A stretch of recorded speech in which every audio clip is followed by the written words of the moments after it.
नमस्कार दोस्तों, मैं हूं प्रशांत और एक बार फिर से स्वागत है आपका इस YouTube चैनल पे। तो दोस्तों आज हम लोग एक और बहुत खास जगह आए हैं, एक नौले के समीप आए हैं जो कानीकोट नामक ग्राम में स्थित है और जो चंपावत मुख्यालय से लगभग 50 से 55 किलोमीटर दूर और पाटी तहसील के मुख्यालय से सिर्फ 10 किलोमीटर दूर वो गांव स्थित है।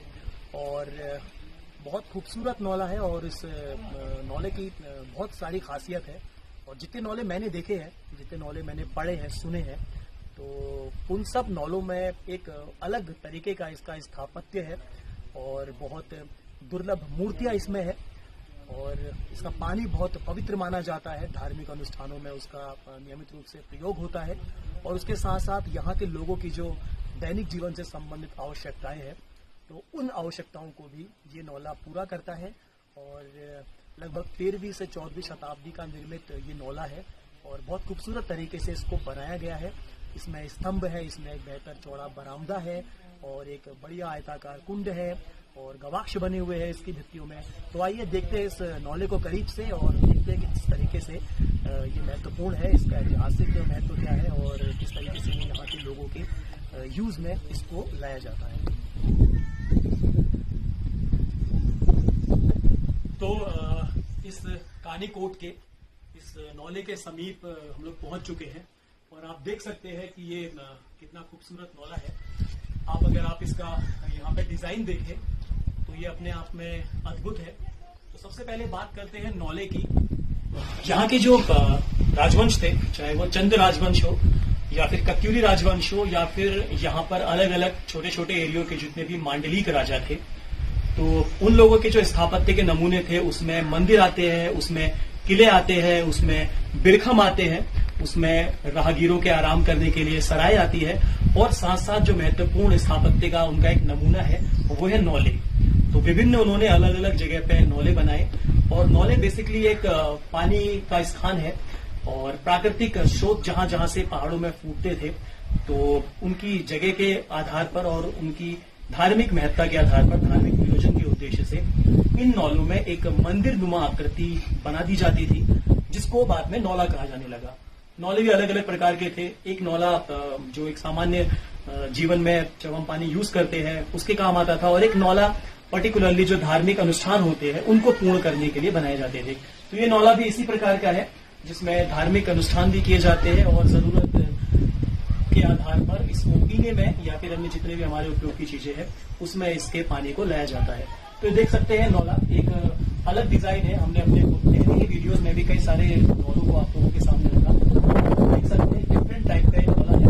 तो इसमें आप देख सकते हैं जो चबूतरे हैं, इन चबूतरों में ये स्तंभ यहाँ पे ये बनाए गए हैं और मजबूत स्तंभ आप देख सकते हैं कि ऊपर एक गोलाकार और वर्गाकार आकार का इसमें जो है एक सपोर्ट दिया गया है, ऊपर छत को इसमें बेस दिया गया है और ये मजबूत चबूतरे यहाँ पे बनाए गए हैं। उसके साथ साथ अगर आप देखेंगे कि ये प्रथम दृष्टया देखने पर तो ये एक स्तंभ की तरह यहाँ पे हमको दिख रहा है, लेकिन अगर हम इसको गौर से देखेंगे तो ये एक हमें यहाँ पे बिरखम को देख सकते हैं। यहाँ पे बिरखम, इसमें आप देख सकते हैं ये अलग अलग आकृतियां बनी है। बिरखम पे भी एक वीडियो हमने अपने चैनल में डाला था कि बिरखम जिसको वीर स्तंभ बोला जाता है और बहुत सारे प्रयोजनों से इस बिरखम का निर्माण होता था। जो योद्धा युद्ध में वीरगति को प्राप्त होते थे उनकी जो शौर्य गाथा है उसको चिरकाल तक जीवित रखने के लिए इन बिरखमों का निर्माण किया जाता था। इसके अतिरिक्त मंदिर, नौले या फिर राज्य के सीमांकन के लिए या फिर कोई सराय है तो उनके स्थान के प्रतीक के रूप में भी इनका निर्माण किया जाता था। तो एक बहुत उद्देशीय रूप से बिरखम का निर्माण किया जाता था। तो आप देख सकते हैं कि ये प्रथम दृष्टया एक स्तंभ, लेकिन अगर इसको हम गौर से देखें तो एक बिरखम के सदृश ये हमें दिखाई देता है। और आप इसमें देखिए यहाँ पे तो युगल आकृतियां बनी हुई है जिनके हाथ में अस्त्र शस्त्र है और यहाँ पे देखिए, आप देख सकते हैं जानवरों का आकर किया गया है। ये थोड़ा यहाँ पे दिख रहा है जिसमें लगाम आसन होता है वो यहाँ पे है। उसके पास करीब से अगर हम देखें तो यहाँ पे एक पशु हमको और दिख रहा है। तो यहाँ पे एक आकृति और है और जिसके हाथ में यहाँ पे हम हथियार देख सकते हैं। इसके अतिरिक्त दो अन्य यहाँ पे जानवरों का भी अंकन है जिसमें आप यहाँ पे देख सकते हैं अश्व का अंकन किया गया है। और अगर इस हिस्से की ओर आए इसके तो यहाँ पे देख सकते हैं कि यहाँ पे अपना एक चक्र बना हुआ है, नीचे हाथी का अंकन है, और इसके इस हिस्से में इस साइड अगर हम देखें तो अलग अलग प्रकार की आकृति बनी है। इस साइड एक पुरुष है जिसके हाथ में खड्ग है और उसके साथ साथ उसके पास ढाल है, और नीचे यहाँ पे आप देख सकते हैं ये कीर्ति मुख यहाँ पे बनाया गया है, जो यहाँ के विभिन्न मंदिरों में भी इस कीर्ति मुख का अंकन किया गया है। तो बिरखम के द्वारा भी जो है इस नौले को एक मजबूत आधार दिया गया है, और इस नौले को अगर हम करीब से देखें तो इसका ये आयताकार कुंड हम देख सकते हैं।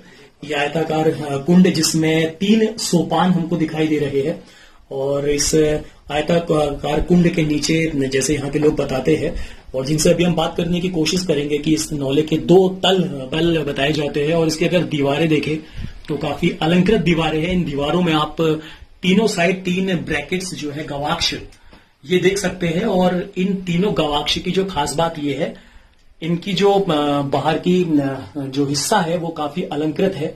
उनमें फूल बना है, उनमें पुष्प चक्र बना है, उनमें पत्तियां बनी है, इनमें ज्यामितीय अलंकरणों को बनाया गया है, और दीवार का जो ऊपरी हिस्सा है शिखर के भीतर के भाग का, उसको आप देखें, शिखर तो इसका ऊपर खेतों की मिट्टी से घास फूस से ढक गया है और अब स्पष्ट दिखाई नहीं देता है, लेकिन जो इसके ऊपर का भाग है एकदम गोलाकार तरीके से इसको बनाया गया है, उसमें ज्यामितीय अलंकरण किए गए हैं। इसके अंदर की दीवारें काफी अलंकृत है, और नीचे की जो हिस्सा है वो भी काफी, जो वेदीबंध वाला हिस्सा है जॉइंट वाला, वो भी काफी खूबसूरत तरीके से बनाया गया है। और इसके साथ साथ इनकी जो ब्रैकेट्स है, इसमें अगर आप देखें तो मूर्तियां विद्यमान है। इसमें हम लोग गणेश की मूर्ति देख सकते हैं। ये काफी खूबसूरत तरीके से इस मूर्ति को बनाया गया और बारीक तरीके से उसके उन्होंने जो जवाहरात पहने हैं, जो गहने आभूषण उन्होंने धारण किए हैं, उसको हम देख सकते हैं। उसके सामने ही विष्णु की एक चतुर्भुजी मूर्ति है जो वर्तमान समय में खंडित अवस्था में है। उसमें भी आप सारे जितने भी आभूषण धारण किए गए हैं उनको आप क्लियर देख सकते हैं। बस दुर्भाग्य ये है कि सही देखरेख के अभाव में, संरक्षण के अभाव में ये मूर्तियां खंडित हो चुकी है।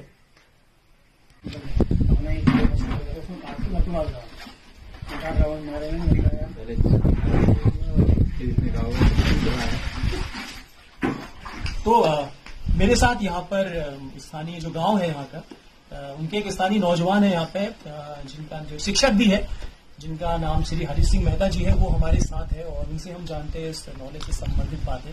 तो मेहता जी, स्वागत है आपका हमारे यूट्यूब चैनल पे।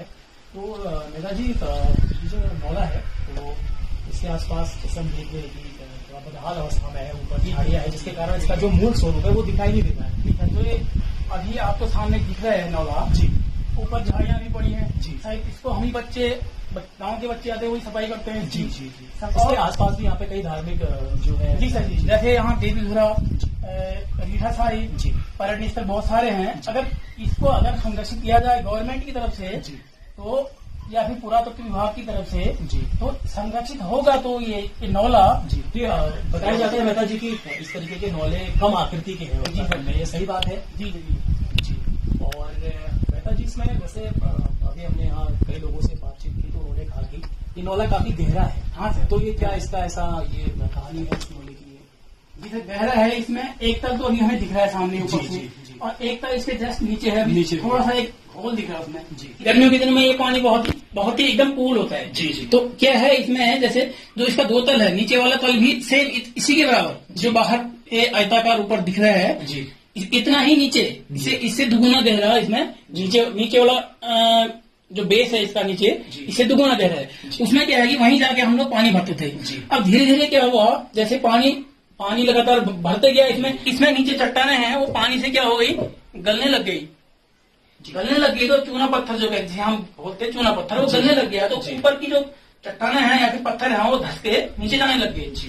सर, नीचे जाने लग गए तो हम लोगों ने क्या किया, गाँव के जो छोटे छोटे बच्चे हैं या फिर हमारे बुजुर्ग हैं, उन लोगों को बुलाया हमने, हम सभी लोगों की सहमत से हमने क्या करा, इसको बचाने के लिए नीचे से दीवार को सपोर्ट दे दिया उसने जी। दीवार से सपोर्ट, उसी के सपोर्ट की वजह से ये रुका है सर। नीचे साइड ऊपर जो लेयर दिख रही है, ये साइड भटक के नीचे चल जाती है जी, और शायद पानी अपनी जो उसकी से वो खो देता जी जी। और ये जब यहाँ पे पानी की कमी होती है, जब थोड़ा सा गर्मी बढ़ जाती है, तो ये नौला यहाँ के मेरे ख्याल से जितने भी गांव है आसपास के, तो उनके भी जो पानी से संबंधित चीजें हैं उनके में काम आता होगा सर जी सर। जैसे अभी है बहुत सारे हमारे गाँव में क्या है, स्वजल योजना है, दूसरी योजना है, उसके माध्यम से बहुत सारी पोस्ट नल खुल गए हैं गांव में। हर घर में अलग अलग पोस्ट बन गए हैं। उसके बाद भी हम लोग क्या करते हैं, अभी देखो हमारी एक बूढ़ी अम्मा आई थी यहाँ पे। जी। क्यों आई थी? पानी भरने। जी। पानी जबकि घर में है, जी। ठंडा पानी। सर अभी आपने ये पानी पिया था। जी। तो ये पानी बिस्लरी, इसके सामने बिस्लरी भी फेल है। जी। तो ये गर्मियों में इसका महत्व बहुत ज्यादा बढ़ जाता है। गाँव के सभी लोग शाम के टाइम एक एक बाल्टी या फिर एक एक बोल सकते हैं कनिस्टर 10 लीटर 15 लीटर का बर्तन भर के शाम को ले जाते हैं। वो इतना ठंडा और इतना मीठा पानी है सर। शाम के टाइम यहाँ देखो आप थोड़ी देर अगर रुकेंगे तो यहाँ शाम को यहाँ लाइन लग जाएगी पानी भरने वाली।